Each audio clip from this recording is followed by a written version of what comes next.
पुरानी कहावत है, जान है तो जहान है, और आपने भी इस कहावत को सुना होगा। लेकिन मेडिकल में ये कहावत कुछ सटीक नहीं बैठती है, क्योंकि समय समय पे लोगों के साथ, जो खास तौर पे पेशेंट है, उसके जीवन के साथ किस तरह से खिलवाड़ किया जाता है, ये तस्वीरें हम आपको दिखाएंगे। और तस्वीर देख के आप समझ जाएंगे कि मेडिकल में पेशेंट के साथ क्या लापरवाही बढ़ती जाती है। शर्म से आपका सिर झुक जाएगा, लेकिन इससे मेडिकल प्रबंधन को कोई फर्क नहीं पड़ता है।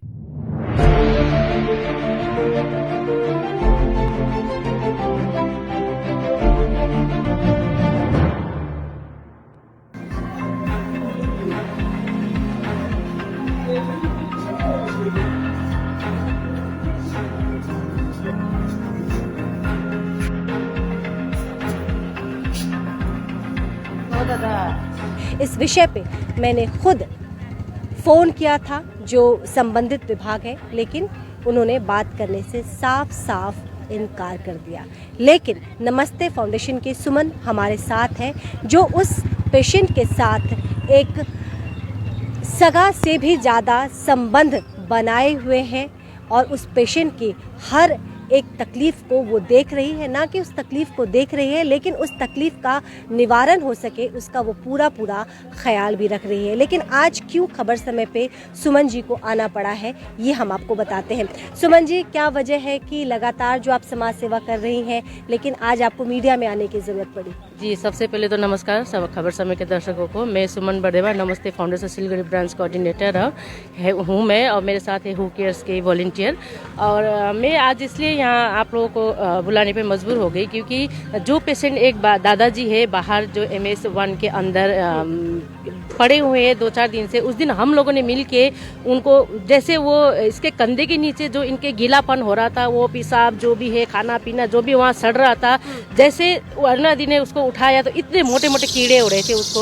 उस टाइम पे हमने उसके सिर पे इतने जुए हो रहे थे, लेकिन हम लोगों ने उसका मतलब हेयर कट वगैरह करके और मैट्रेस को पलट के रख के हमने दूसरा मैट्रेस लेके उनको सही जगह पे रख दिए थे। उसके दूसरे दिन भी मैंने खुद उनके। लेकिन ये आपको करने की ज़रूरत क्यों पड़ी? क्योंकि मेडिकल में तो स्टाफ होते हैं जो सरकार से एक अच्छी खासी तनख्वाह लेते, बावजूद इसके एक सोशल सर्विस को अंदर जाके पेशेंट की रखवाली करने की या पेशेंट का ख्याल रखने की ज़रूरत क्यों पड़ी? देखिए, जो पेशेंट पार्टी होते हैं उनके यहाँ पर इलाज होता है, मैं नहीं कहूँगी नहीं होता है, क्योंकि वो पेशेंट पार्टी है, उनको देखभाल करने के लिए है। लेकिन जो अननोन है उनका कोई इलाज नहीं होता है यहाँ पर। जैसे हम लोग पेशेंट को एडमिट करते हैं तो एडमिट करने को मानते नहीं है, लेकिन हमको उनको आश्वासन देना पड़ता है कि नहीं, इनके लिए हम आएंगे डेली सेवा करने के लिए, तो हम आते हैं। मतलब ये आपको जो अननोन लोग होते हैं, जिनका कोई नहीं होता, उसका जो फाउंडेशन की तरफ से अगर किसी पेशेंट को आप लेके आती हैं तो उसका आपको वचन देना पड़ता है कि उसका ख्याल आप रखेंगे। ये भी शर्मसार करने वाली बात है। आप समझिए कि इलाज हर किसी का होना चाहिए, ज़रूरी नहीं है कि आपका कोई नहीं है तो डॉक्टर आपको इलाज से मना कर देंगे। डॉक्टर ये कसम खाते हैं, जब वो मेडिकल की डिग्री उनके हाथ में आती है तो कई तरह की पेशेंट के जान के बचाने की, ये सबसे बड़ा उनका धर्म है। लेकिन आज ये धर्म कहाँ गया, वो कस्में कहाँ गई? क्योंकि सुमन जी जो बता रही है वो तो उनके तमाम कस्में वादों को झूठा साबित कर रही है। जी, मुझे यही कहना है कि इसलिए जितने भी कई हॉस्पिटल से रेफ़र करते, डिस्ट्रिक्ट हॉस्पिटल से या तो ये मतीगढ़ा से, बागडोर, कई भी हॉस्पिटल से यहाँ रेफ़र करते, लोग पेशेंट को बाहर छोड़ के चले जाते हैं। उनकी इतनी बुरी कंडीशन होते हैं। 2-3 पेशेंट को तो खुद मैंने अपने हाथों से ठीक करके उनको बाहर ही रख के ट्रीटमेंट दे के, हम प्रोफेशनल डॉक्टर नहीं है, नर्स नहीं है, फिर भी हम लोगों ने उनको ड्रेसिंग वेसिंग करके ठीक करके उनको। ड्रेसिंग भी आपको करनी पड़ती है? नर्स कहाँ जाती है? ड्रेसिंग हमको ही करनी पड़ती है, क्योंकि इतने कीड़े होते हैं उनके। वो कितने कीड़े वाले पेशेंट को हम कई ज़्यादा होता है तो हम 14 नंबर पे लेके जाते हैं। और मेन चीज़ यहाँ पर एक प्रॉब्लम ये है, हम पेशेंट को 14 नंबर ड्रेसिंग पे इसलिए लेके नहीं जा सकते क्योंकि यहाँ पर व्हील चेयर और ट्रॉली की बहुत कमी है, और हमको उसका वेट करते करते ऑर्डर बंद हो जाता है। एक बार मैं 2:10 पे पहुँची थी, पेशेंट को 1 घंटा खड़े रह के मैं व्हील चेयर लिया, फिर मैं वहाँ गई तो 10 मिनट लेट हो गया था, मेरा ड्रेसिंग नहीं हुआ। लेकिन फिर मैंने खुद किया, हम खुद ही करते हैं ड्रेसिंग, और कितने पेशेंट को ऐसे ठीक किया है। मुझे यही कहना है यहाँ मेडिकल कॉलेज से, जो अननोन पेशेंट होते हैं, अभी मैं MSBP सर के पास गई मैंने बताने के लिए, क्योंकि एक स्टाफ को मैंने आपके D ग्रुप के स्टाफ है उनको बोला कि मेरे से अकेले नहीं होता। अभी शुभम भाई ने देखा, वो हिल नहीं सकते, उसको मुझे पैर ऐसे करके उठाना पड़ता है। अगर वो पूरे लेटरिन में उसका क्या मैट्रेस हो रहा था, अगर मैं उसको इस तरह से घिसती तो पूरा लेटरिन में आ जाता। उसको नहलाने के लिए यहाँ प्रबंध नहीं है, उनको या तो मुझे बाथरूम लेके जाना पड़ेगा, वो मेरे से अकेले नहीं होता है। जितना हम लोगों से होता है हम करते हैं, लेकिन मैंने उनसे हेल्प मांगा तो उसने डायरेक्ट मना कर दिया कि नहीं हम नहीं कर सकते, ये हमारा काम नहीं है। किसने कहा?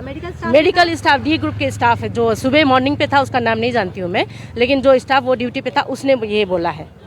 उस पेशेंट की हम आपको तस्वीर दिखा रही हैं जिसके बारे में ये तमाम जिक्र किया जा रहा है। ये पेशेंट ना जिनके कोई आगे का पता है, ना इनके किसी पीछे का पता है।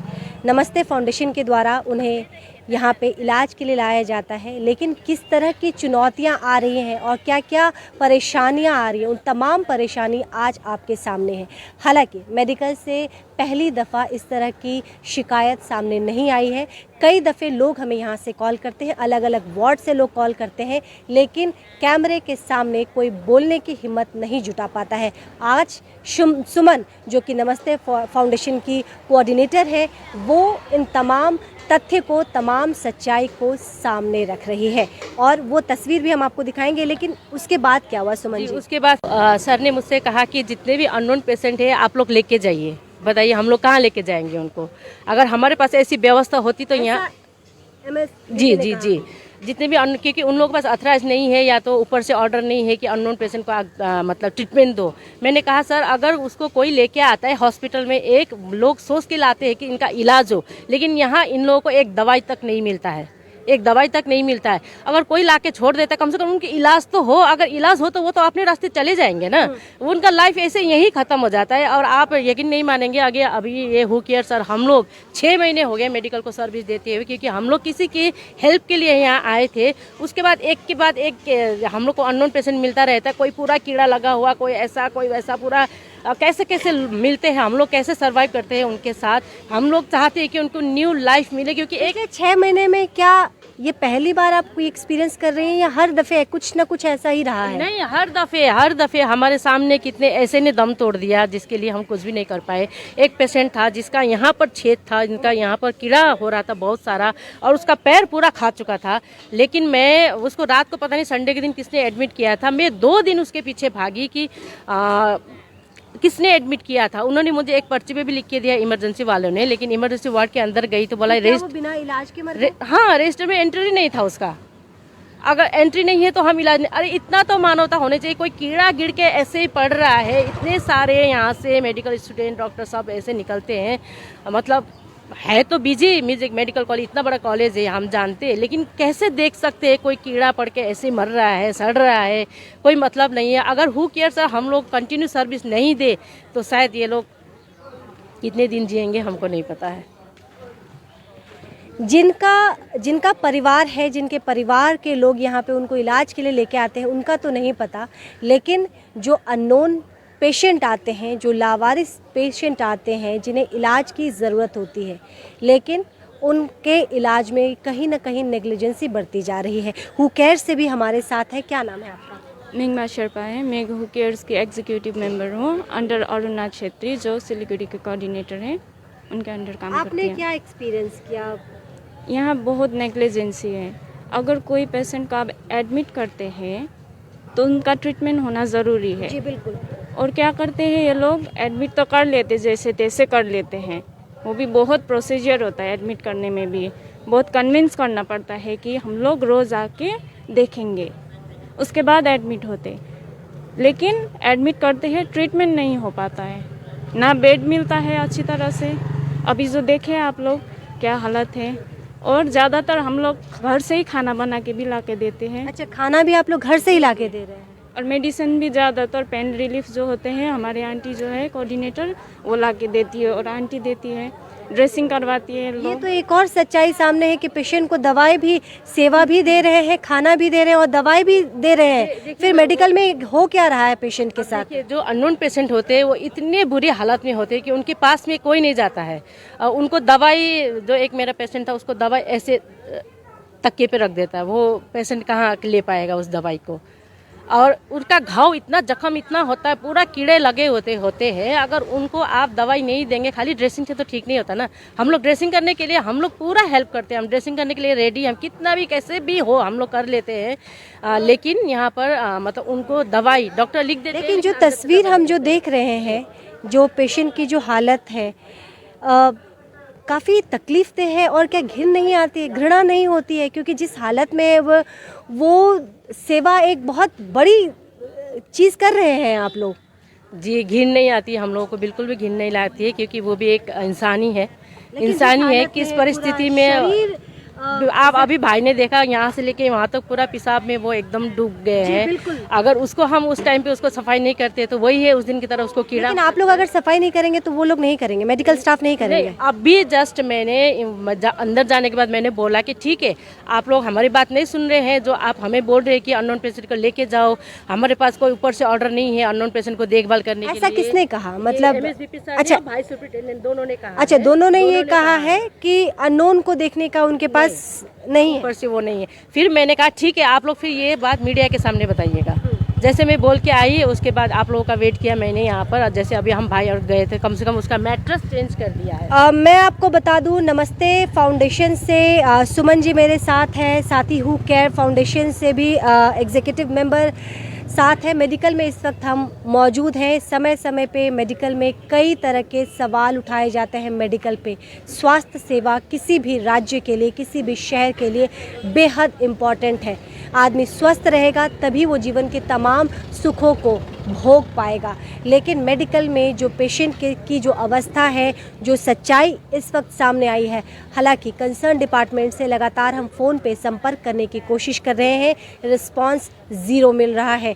लेकिन फ़िलहाल हमने वो सच्चाई रखी जो नमस्ते फाउंडेशन के द्वारा रखी गई है। और नमस्ते फाउंडेशन जो लावारिस पेशेंट यहाँ पे आ रहे हैं, जिनका आगे पीछे का कोई हिस्ट्री पता नहीं है कि वो किसके रिश्तेदार हैं, वो कहाँ से आए हैं, सिर्फ एक चीज़ दिखाई पड़ती है, वो यह कि उस पेशेंट को तुरंत इलाज की ज़रूरत है। सुमन ने तो यह भी बताया कि कई पेशेंट उन्होंने ऐसे भी देखे जो बगैर इलाज के मर गए, उन्होंने दम तोड़ दिया, उनका यहाँ पे इलाज नहीं हुआ। साथ ही उन्होंने यह भी बताया जो, और ये तमाम जो सच्चाई उन्होंने जो बातें उन्होंने सामने रखी है, वो काफ़ी परेशान करने वाली है।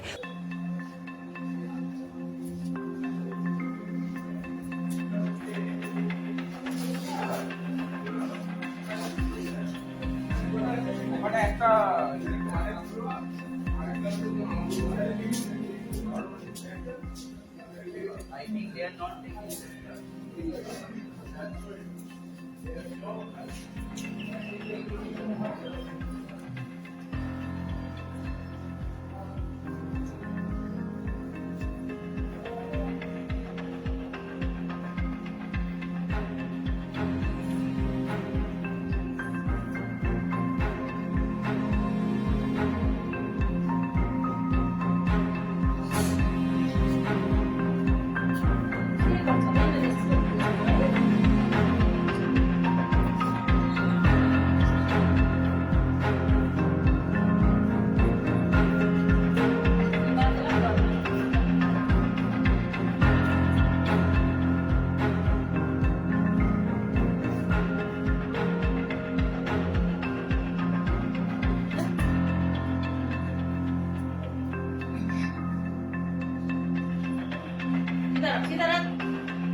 और आंखें खोलने वाली है कि आखिर स्वास्थ्य विभाग किस तरफ जा रहा है। स्वास्थ्य विभाग की सबसे बड़ी प्राथमिकता होनी चाहिए पेशेंट का ख्याल रखना, पेशेंट का इलाज करना, लेकिन यहाँ जो सच्चाई सामने दिख रही है वह तो कुछ और ही बयां कर रहा है।